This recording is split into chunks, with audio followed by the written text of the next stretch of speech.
All right, we're back. It's COMP391, and it's Intro to Game and Simulation, and we're still week 3, and it's lesson 3, but I believe it's part 4 today, because we had 1, 2, and 3 in the first lesson.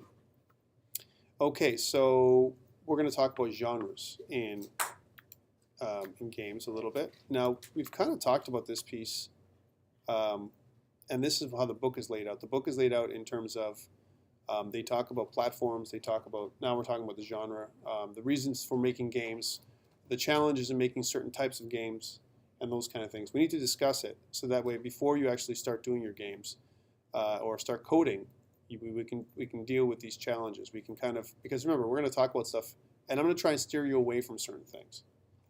Not steer you away, but basically indicate that there might be black holes you might fall into, all right, just from a development perspective. All right, so let's get into it. So we're talking about genres of games. So again, different kinds of formats, and different genres kind of work out for different presentations. All right, so and they also work differently on different platforms, differently on a computer versus a handheld device like a mobile phone versus a tablet and so on. Right. So I guess one of the most common ones, I would say, out there when we first started off is this whole idea, and this is kind of the earliest ones, was the action genre, right? And actually they still exist today. So again, examples would be things like Pac-Man and Asteroids in the old days, right? You know what? You can get an Asteroids game for almost every platform there is right now. If you're programming in C#, they got an Asteroid game for C#. If you're programming in, with Canvas and HTML5, they got an Asteroids game with that too. They got an Asteroids game with everything. And before, when you first looked at Asteroids, you're like, holy crap, this is hard to make. How do they make this Asteroids game in the first place? Because when you bombard the asteroid, it breaks into pieces. And we couldn't understand when we were kids how it was done. Now, of course, as I've been into it for many, many years, it's not so difficult. In fact, it's kind of like the de facto hello world of games. If you make a game, make an Asteroids game. It's the easiest, one of the easiest games to make. Again, I think one of the things that they concentrate on a lot and which you'll be tested on is things like, if you were going to say anything about action games to be #1 in terms of what you do, it's hand-eye coordination stuff. It's how fast you can do you can bombard the aliens, how fast you are at avoiding missiles. There's a bit of that hand-eye coordination and you're working with your interface, whatever the interface is, right? And then that's why they're called quote unquote these twitch type games that are these fast twitch muscles that you're going to be using to gain coordination and speed. And also understanding the game helps you become faster and faster. Games like Super Mario. Platformers, to me, this is one of the most challenging games to make. I'll tell you why, right? I don't know if you guys all agree, but platformers are tough because there's a bunch of things going on at once. You've got, especially if you're doing physics, if you've got any kind of physics in platforming at all, you've got to worry about physics, all right? So what kind of physics engine are you going to use? Most 2D platformers, and I'm just talking about 2D platforms, never mind 3D stuff, right? You use things like box 2D physics. You can use bullet physics as well. So if you're using things like Unity 2D, as an example, to make a platformer, the physics are kind of built in. It makes it a little easier for you. But the challenge is, imagine writing your own physics from scratch, right, to try and make a 2D platformer. And a lot of times people do that because the documentation involved on building a 2D physics kind of game to do the platforming, this is one aspect that makes it challenging, right? The next piece that makes it challenging to make platformers is, you're jumping and dodging. A lot of them are made with tile maps, right? Because why? You want to kind of move from one level to the next, or your screen is scrolling a lot of times nowadays. Originally, in the original platformer like Donkey Kong, as an example, you had a single screen that you would jump around in, and there wouldn't be much scrolling. Now it's like you're playing a scroller and a platformer all together at once. So it adds that extra element these days for these more modern platformers. So now you're scrolling, and you got to keep track of this larger tile map that's happening in the background. So tile maps are huge, and that kind of technology, understanding how to use tile maps, understanding how to use sprite sheets, understanding how to do collisions, understanding layers when it comes to how do you do your platforming and everything else. It's one of the most challenging games to make these days. And to make it effective, to make it look good. Shooters, there's another type of game. Again, we're not talking first-person shooters necessarily. We're talking all kinds of shooters. There's first-person shooters, again, wildly popular. I would say in the '90s, and as we moved into the next our century here, 2000s. And the reason for that was because they presented the players with almost the idea of being in a 3D world. The first time 3D worlds were presented was in Doom. I don't know if you guys remember that, right? If you guys ever played Doom. It's an older game where you have what looks like you're in a maze, and inside the maze you fight with monsters. And then, you know, that kind of stuff. So this is where the first idea of the first-person shooters came from. And they continue to get impressive. They continue to get more and more challenging, more realistic with the 3D engines that are out there today. And they've added additional story elements and everything else to make you feel that you're immersed in the game, right? That's one reason why people love first-person shooters, right? Still probably one of the most popular games. Third-person shooters and third-person like kind of games in general, third-person adventure games, like, you know, Diablo and those kind of things, where you have almost like that three-quarter down view when you're playing. Again, really popular. And of course, all the other games came from that kind of game. Like example, World of Warcraft, you know, Dota 2, all those things. They all came from this third-person shooter idea where you have this three-quarter down world, and you almost have this. It's a combination. And again, even though we're saying the shooter is a genre, it almost is combined with this whole real-time strategy kind of, you know, platform, and we're going to talk about later on. I don't know, what do you guys like? Are you guys more first-person shooter types, or are you guys more third-person? I know you like 2D games, but what would you say? Which one would you like more? For you? I don't know. Depends on the game. You're not really. It depends on the game. So you're not really. You're not. Some people are really tired of first-person shooters because it's the same thing. You get a gun, you do some snipering, you get a sword, you do some killing, same kind of thing over and over again. But to me, the reason why I like it a lot is, especially if it's fantasy-oriented, like example, Oblivion was one of my first-person kind of experience. I love that game. I could have played that game over, especially the side quests. There's so many different little side quests and everything else. Talk about an immersive, you know, game. Although, you know what, I don't like Elder Scrolls Online. I'm not really a big fan. And whereas, you know what, I really liked Oblivion for some reason, and I liked Skyrim. Skyrim was like, you know, the next level of it, right? I liked it more on the, you know, as a platform game, like on a console, than on the PC. I don't know why. Again, I think it was just I got used to playing it on my Xbox. I didn't like playing. I just didn't like the PC version. I got both versions. But that was kind of the example of where I took it for first-person shooters, and there's many others, right? I like first-person shooters when you have cooperation, when it's a multiplayer environment. That makes it more interesting as well. And there's still I don't know, a beauty in doing this third-person, three-quarter down kind of world, like, you know, Diablo, you know, and this kind of thing, right? So I kind of like them both.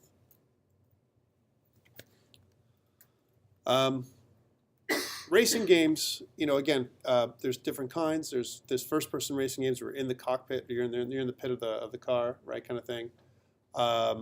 You know, and there's the third-person perspective type where you're kind of seeing it from a bird's eye view or a three-quarter down kind of idea. Not a big fan for me. I was never a fan of Mario Kart or anything like that. I just never liked them. Even when they were in the arcade, unless they had pedals, like literally pedals and a gear shift, I wasn't really into it. And even those were like really hard to play. Like I found that for me, racing games are the hardest games to play, you know, bar none. They're like, you know, really hard. Especially as you get higher up in level and stuff like that. They're just, it's all a combination of fast switch muscles, knowledge of the actual game, the interface that you're playing, the tactic feedback sometimes that you're getting from the game, especially if you're in the arcade where you're getting feedback from your steering wheel or whatever. These are all things that add to the realism of the game, but it's almost like I always felt that you never had enough. It never felt like a real car, no matter how much. You can put me in any car, Forza, you know, whatever, give me any kind of simulator, and it wasn't really realistic enough. And I guess because I'm a car enthusiast as well, so I know what it feels like. So it's like I haven't played the game yet that I feel like, okay, this is like a car, right? So, but I found, and again, I found it really challenging.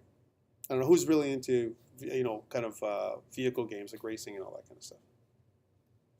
Yeah, kind of into it. You know, you know what I like a combination of? That's why GTA 5, GTA 4 is really kind of that mixed combination, right? Like, whoever played that, there's a game that came out, The Godfather 2 on the Xbox. I was a big fan of that game. The reason for it is you got this driving piece, right, where you drive down the road, you get out, you kill the other guys, right? You come back in, now you're in the car again, right? So that was probably the closest I liked. And GTA 4, GTA 5, again, you're driving your car, a little bit more control. You're in a three-quarter kind of third-person perspective. You could go into the car if you really wanted to, but at the end of the day, it was good enough where you smash stuff and it was fun. That was probably the best times I had from any kind of racing type games, but really not truly a racing game. And Forza Motorsport is again, they always tout it as the best one. I'm not really a big fan. Fighting games for me, I was always into martial arts when I was a kid, right? It was like, for you guys are, a lot younger than I am, but we had like martial arts theater on Saturday afternoons, right? We'd watch, Hong Kong style kung fu, right? On TV. Shaw Brothers made great, fantastic movies. And that spawned this whole, honestly, the martial arts in the 80s was big, right? Martial arts now, other than UFC, has really come down in terms of popularity. Like popularity in the 80s, everyone was going to karate, right? Everyone was doing some kind of martial art, taekwondo or something. Now, we do it, but a lot of people don't finish. They start, they might do yellow belt, blue belt, and they're not really that interested. Maybe you get forced to do it from their parents because of discipline, and all this other stuff that the reason why they want to do it, or even just fitness. But before it was a huge thing. So everyone was playing fighting games. They wanted to play these fighting games. And they were, again, these fast twitch arcade style games where you want to knock the guy's head off. Actually, when we were at the conference on the weekend, right, last weekend, we were playing Street Fighter, right, with Cherry Blossom, right? She was sorry to say this, right? She was like, the big player there. And she was just one of the YouTube personalities that was there. And she would play Street Fighter with you and stuff like this. And it was the old style Street Fighter, right? Which one of the games I really loved because they had that element of like, hey, get over here kind of thing, and they would kill you, right? Finish him. That whole aspect of the game that made it fun. It was funny to play the game because it was so brutal, right? Especially with the whole thing, like you reach into the guy's spine and you pull the spine out. That was crazy, right? That was just part of the element of the game to make it fun. Brutal kind of games and all that kind of stuff. But that's where the fighting games came from, right? But nowadays, you don't see a lot of them coming up. There's a few that are still surviving, but still not a whole hell of a lot of variety out there in terms of fighting type games. Which one? That's not bad. That's not bad. But that's Gods Among Us, that kind of thing. The fighting game where you're playing a superhero, right? Yeah. Yeah, that's not bad. I like those games. That's a pretty good game. I like the boxing kind of games at times. You know what I'm saying? UFC was bad. Right? When they came out, I'm sorry, I didn't like that game, right? But and that's where I have a problem. I have a problem with the mechanics of fighting, right?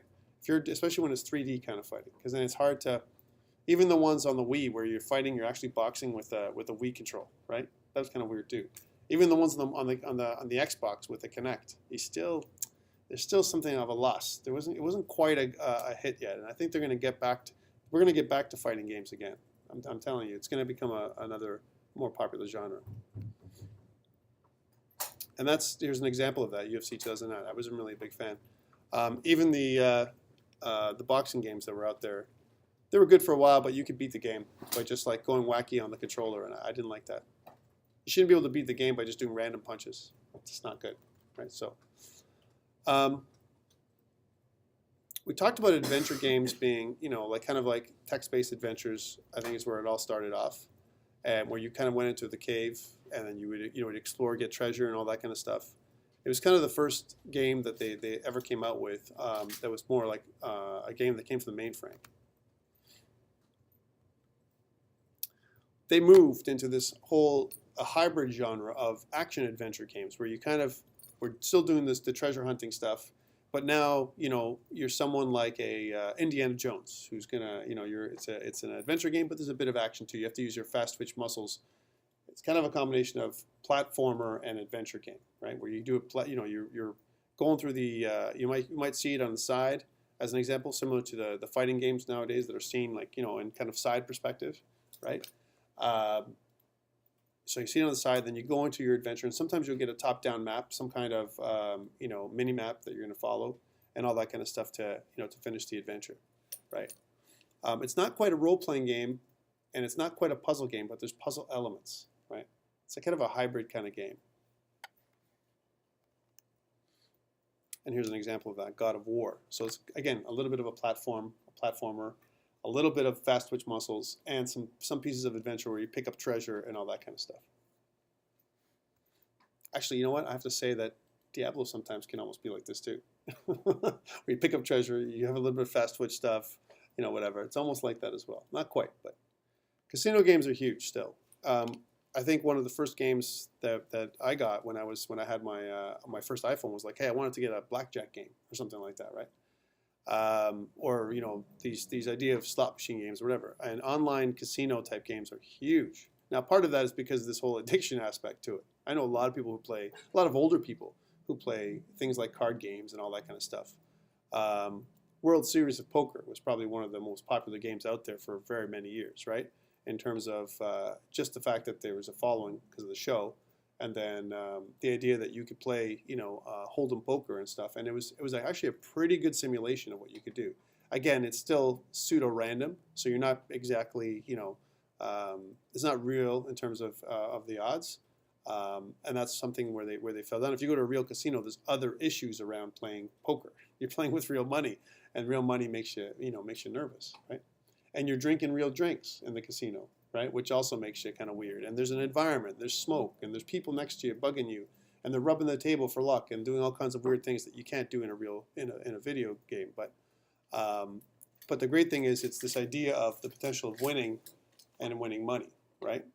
Online casinos are still huge, massive across worldwide actually, where they do online gambling. I don't know how many friends of mine when they first came out said, "Hey man, I made money today." I was like, "You're crazy, you're nuts."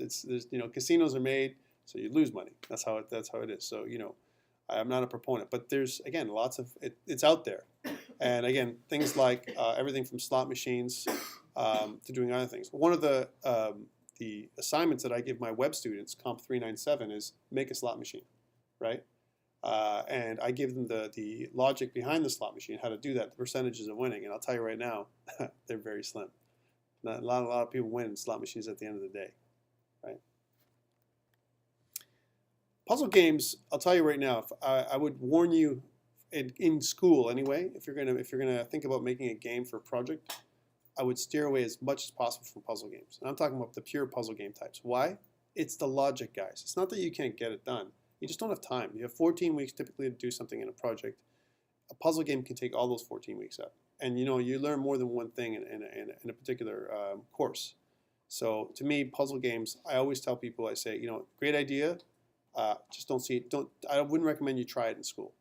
Try it when you're not in school. Try it on the side. Try doing it on your own. But don't do it as a project that you're going to be handing in.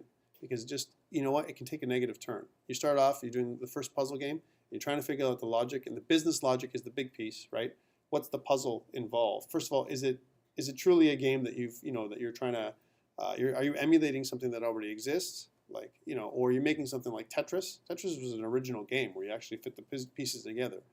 And poor guy, he never got really a lot of credit for that. If you read up on what happened with Tetris, it was kind of a sad story. But the idea with the puzzle games are trying to figure out the puzzle at the end of the day, or you're inside of an environment where you got to figure out the answer and you have a time frame, a time limit to do it. One of the things I like a lot though is if you're going to do a puzzle, like you ever play those mini games within games, like you play something like Oblivion as an example, and you got to pick a lock. That's like a puzzle, right? It's almost like a game within a game. You're picking the lock. You only have a certain time frame, and if you mess up, then you've lost the game and you can't pick the lock, right? But the great thing about Oblivion, it gives you experience either way. If you try and pick the lock a couple times, you get higher in experience, it becomes easier. So there's a bit of, hand-eye coordination at the beginning, and later on it just becomes a skill. So again, just to recap, I would recommend highly against making puzzle games, right? In school anyway. And the complexity of the logic. Sometimes you can wrap yourself, the logic can kind of put you into a black hole. Like you'll never finish. You'll be like, I don't know what to do now. How does this? Or it'll do something that'll mess you up. It'll work, and on one hand, but then someone can test the game and break it the next day, right? So be careful with that. Role-playing games is another one I would try and avoid wholeheartedly in a school environment. Why? Unless you're doing a very simple type of game where you do one level, right? As an example, it becomes very, very challenging. Why? You have multiple properties for each player. I like the idea. Role-playing games to me is like heart and soul stuff, right? Like I told you, I'm a big, Dungeons and Dragons guy, right? But the challenge with it is, imagine making a character and you have your strength, you have your intelligence, wisdom, dexterity, you have all these different properties. And then the idea with role-playing games, the thing that hooked all the players in the tabletop versions was, I'm going to get experience, right? When I get experience, my character is going to improve somehow. How the hell are you going to do that in 14 weeks with a role-playing game? It's very challenging to make improvements for the character so he gets more stuff.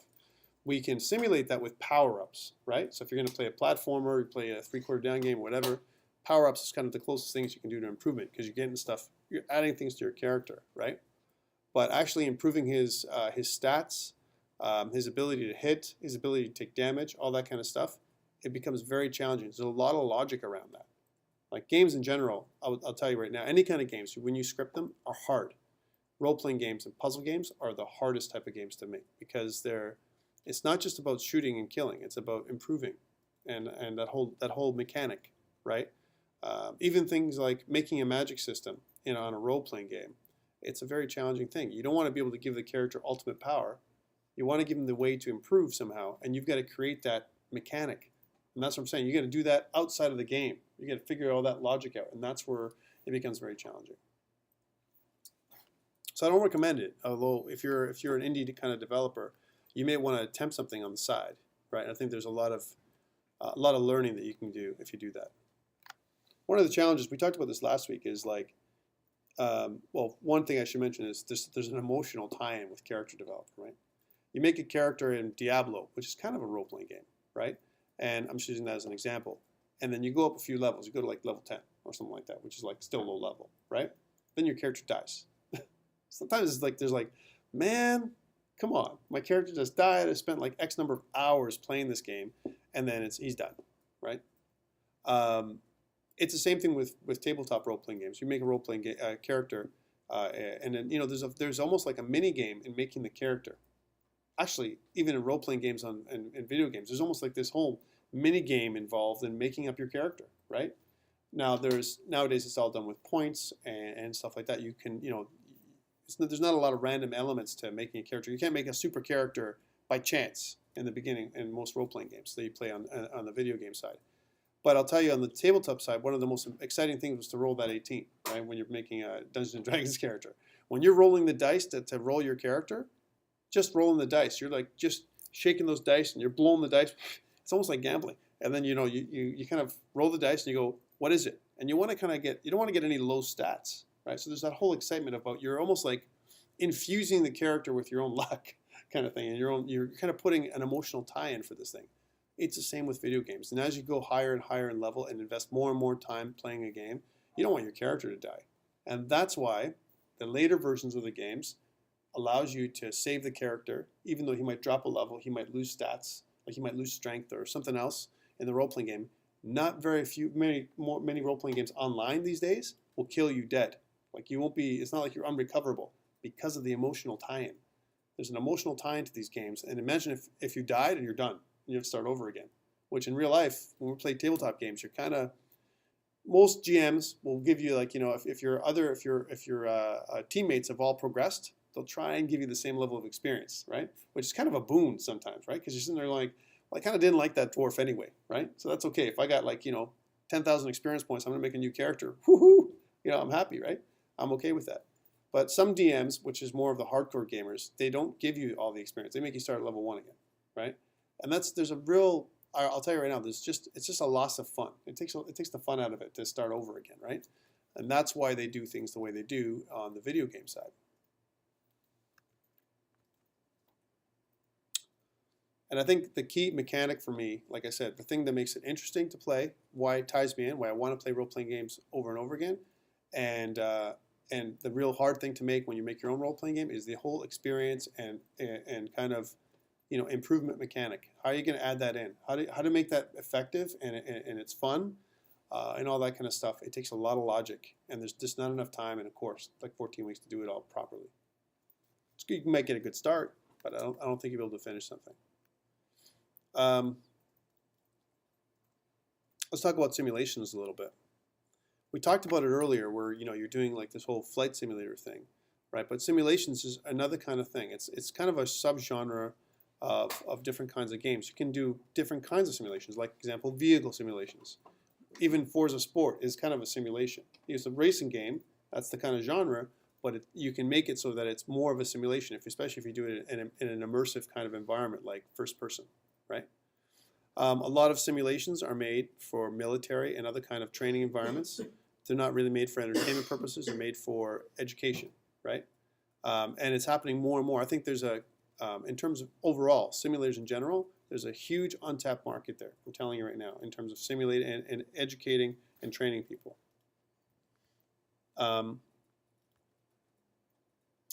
Sports simulations. Again, not a big fan of sports stuff. Participatory simulations like Rock Band and Guitar Hero and all that kind of stuff, cool. Makes you feel like a rock hero, a Guitar Hero, whatever, to play. To me, it's really fun. And the idea of wish fulfillment, being able to do what you can never do in real life, is really, really cool. I think it even goes back to the role-playing game. One of the earliest times when I was talking to these, the reason why people role-play, and one of the guys says, the reason why I like being a dungeon master is because one time I had a person who had a disability, and she had never run in her life. She was always in a wheelchair, right? And the role-playing game itself made her, she had a character who could run and fight and do stuff that she could never do in real life, right? Well, it kind of takes from that aspect, and when we push it back to this, when we're doing things like participatory simulations, I mean, am I ever going to be a rock star? Do I have a great voice? No. Am I going to sing karaoke? Absolutely. Are people going to laugh? Yes, right? And that's part of the aspect of it, right? It's the same thing with sports games. You want to play, you have your favorite game, whether it's golf or whether it's, baseball or whatever. Football was a big one. You want to play these games. My son's crazy for football games. He's just crazy, right? He'll play that like crazy because he's a big football fan, right? That's just him. And he'll play that regularly. He'll play that for the entire afternoon. I find sports games generally unfun, right? Because it's there's only certain things you can do. You're kind of inside a particular process, and there's not much you can do for it. Once you've mastered the game, I mean, really, it's just a matter of who did it first. Did I twitch first and I got the pass, or did you? Right? It's very, very. It's kind of and the more advanced games are getting nowadays, especially with all the plays that you can set up and everything else, are kind of cool. And that's where, again, from a participatory simulation kind of thing, I think there's a real aspect that keeps drawing people in. Process simulations, and I like the idea they put in construction and management in the book. It's like, think about SimCity. I always think about SimCity as a process simulation, right? Or other kinds of games like that, right? And the thing with SimCity is, and one of the things I liked about it was non-violent. Like, you didn't have to play a game where you kill people all the time, right? So that's one aspect that I really, really liked about it. Although a lot of them, even for process simulations, they've moved from simulating things like SimCity and doing things like Roller Coaster Tycoon to doing things like, simulating a war. You can go as far as you want, and it reaches the genre. So it's almost like I'm doing a process simulation, but at the same time I'm doing real-time strategy, right? So I got to keep up. I got to do maintenance on my stuff, right? And it kind of crosses that. It almost becomes a hybrid genre. Personally, these are my favorite type of games. I love simulations and strategy games. At least lately. Maybe it's because I'm an old guy now, right? Anyways, strategy games. Going back to that, I mean, anything from being able to defeat the other people with kind of a classic game like chess, as an example, and that was the first strategy game I've ever learned how to play. It's almost like strategy games today are like chess plus. You have additional moves, pieces. I wonder why my slide got cut off down here. Moves, pieces, and there's a different mechanic involved. Things like risk and Axis and Allies and all that kind of stuff. Really awesome kind of games. And you can also play turn-based strategy games like Starfleet Battles. I was big on Star Trek when I was a kid, and Starfleet Battles was a tabletop kind of game that you can play. I have my fleet of ships. You have your fleet of ships. We have a dice mechanic. There isn't a role-playing aspect to it at all. I'm just playing strategy, and the thing is, I've got to take care of my allocating energy to my ships, shields. I have to know the rules. The rule books are really, really important with this kind of strategy game. And this goes back to this idea of playing Warhammer, 40K, all that kind of stuff. There's a whole rule book you have to know. And I can't tell you how many times I've been into a convention when we're playing against somebody else, and the person that I'm playing against quotes me a rule from page 17 of and paragraph 3 that tells me that I'm wrong. Right? It's interesting. There's an emotional tie-in to understanding these things. There is a bit of luck even with strategy games, and part of it is, except for maybe chess. Chess, there's no luck unless who goes first. I mean, that's the only luck. But otherwise, with some of these other strategy games, there is a bit of a luck element, and that luck element can change, kind of the course of the game. And there we go. Turn-based strategy is kind of what I'm into. That's kind of a subgenre of the stuff that I like to play. Again, everything from any kind of desktop kind of a tabletop game, as an example, like even things like Monopoly is kind of a strategy game, right? You have to have a strategy game, and people get mad at me because I'm a little bit too serious. Eh? Even like Scrabble is a strategy game for me, right? Because you're playing, and sometimes what you'll do is you'll put a word in Scrabble to block the other player, and they get mad, right? So the idea here is that it's wildly popular, and the translation into video games, which is what we're talking about here. Again, they've created tons and tons of strategy games out there. Everything from very simple ones that you can find on Steam to more complex ones. And here's a great one, Civilization. Great strategy game. I still play it today, Civilization 5 especially. And they've also come out with different ones they came out with lately. There's ones that are Starships just came out. Another strategy game. Not the greatest game. It's okay. I still bought it anyway. Pirates was another big one that we played a lot when I first had my PC. Kind of being a pirate in the back in the day. All kinds of stuff like that was kind of cool. And turn-based strategy games, to me, is lots of fun. Real-time strategy. The problem with this one is, and this is where, again, I would say probably the most popular of the strategy games today. Example, Defense of the Ancients, right? There's a strategy game, but now you're playing cooperative play. So you've got cooperative play going on. You've got a strategy game to defeat the other guys, and now it's real time. You've got upkeep, stuff to fix, sometimes you have stuff to maintain, right? And it becomes really more popular when you kind of work cooperatively to defeat the other side. And that's what makes something like Dota 2 really, really super crazy, right? Where you kind of do everything at once. It's good graphics. Again, it's free to play, I think now, right, on Steam, right? So all that kind of stuff, and it's kind of the biggest, I would say one of the biggest genres out there right now for cooperative play. And there's Halo Wars that they put up as an example, and there's that. Of course, we can't stop talking about stuff unless we talk about MMOs, right? I would say over the last 5 years, they've blown up a lot. Although they've kind of had their ups and downs, big time. When they first came out with World of Warcraft, it was huge, right? The whole subscription mechanic, we talked about that a couple weeks ago, about how that's kind of waned, that's kind of changed. Like there's this whole I'm going to give you some free time right now, addict you to my drug, which is the MMO, and then the first taste is free, and afterwards you're addicted, you have to pay, right? And that's the way they do things right now to sell. It's the selling mechanic. We talked about also in kind of the earlier lesson, kind of the challenges in technology in terms of latency, the number of players that were on, the number of servers that they had to kind of create, the whole idea of player misbehavior. I think that's a big one, right? Where you have a lot of that going on still. I think the key for MMOs are this kind of interaction between this balancing act between social interaction and immersion. So you're immersed in the game. I'll tell you, the bigger the screen is, the more immersed you are in the game, right? You can't see anything else. Just it takes the whole screen up. And you get the social interaction with your buddies, because they're going to join you to beat up the other people, right? Whoever they are, or to go through the adventure together, go through the quest, whatever it is, right? So that's kind of the draw, right? We talk about player misbehavior. They've come up with some MMOs. My daughter's favorite one is Club Penguin, right? I don't know if you guys ever seen that or played that or helped anyone play that game. It's really annoying for me to watch, right? I said to her, I'm like, you're playing Club Penguin. She's like, I need, Daddy, I need to get my next 6 month subscription for $39, right? And I'm like, and you can buy Club Penguin subscriptions at Shoppers Drug Mart, right? It's madness. It's crazy. But the good thing I like about it is there are rules for so kids feel safe. They can play, an MMO. They've got that social aspect where they meet people and they play with people online, and no one's going to try and kill them or anything like that or swear. And if you do any of those things, they kick you out, right? Which is kind of cool, which I like.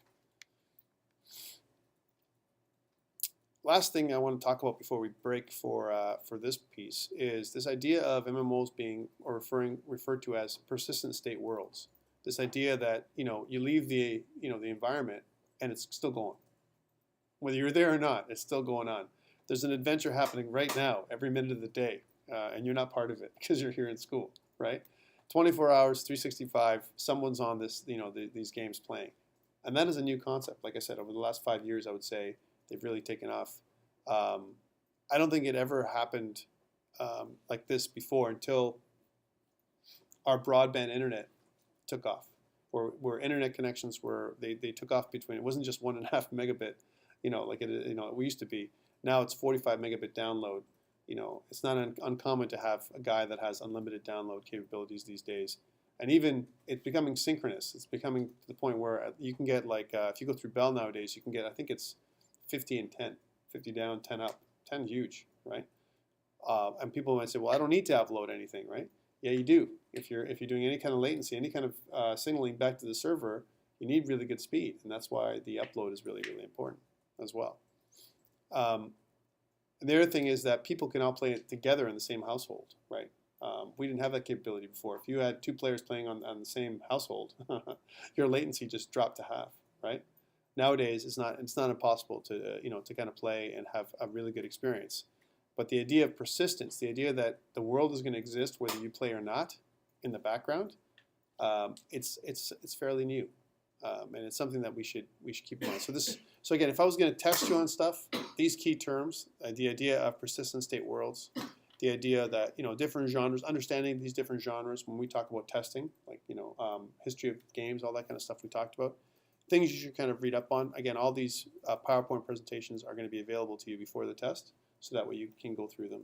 I don't expect you to be experts, by the way, on any of this stuff, but you should. I mean, most of you might know this better than me, right? Which is a good thing. If you guys are gamers, if you guys are thinking about being gamers in the future, this stuff, things we're talking about, is just putting everyone on the same playing field. So if you're in a different culture and you've never played some of the games we're talking about, we're sharing experience here is to try and get you into the same level of understanding. So when you start making your own games, you've got the experience of knowing about these types of games. Platformers, 3/4 down kind of adventures, first-person shooters, all this kind of stuff should be part of your vocabulary. So that's where I want to go with this one from the theory part this week.